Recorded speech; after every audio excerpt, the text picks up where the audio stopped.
வணக்கம். பழமொழி 400 அதிகாரம் கரும முடித்தல். பாடல் 163. தாமாற்ற கில்லாதார் தாஞ்சார பட்டாரை தீமாற்றத்தாலே பகைப்படுத்திட்டு ஏமாப்ப முன்னோட்டு கொண்டு முரணஞ்சி போவாரே உன்னோட்டு அகல் உடைப்பார்.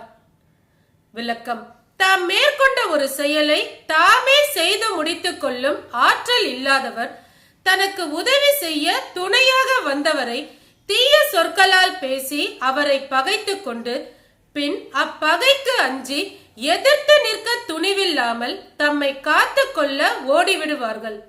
அத்தகையவரின் செயலானது தான் உண்ணுகின்ற ஓடாகிய உண்கலத்தை தாமே உடைப்பதற்கு நிகராகும். இதன் கருத்து, தன்னால் தன்னையே பாதுகாத்துக் கொள்ள இயலாதவர் தனக்கு துணையாக வந்தவரிடம் சினந்து பேசாதிருக்க வேண்டும். நன்றி.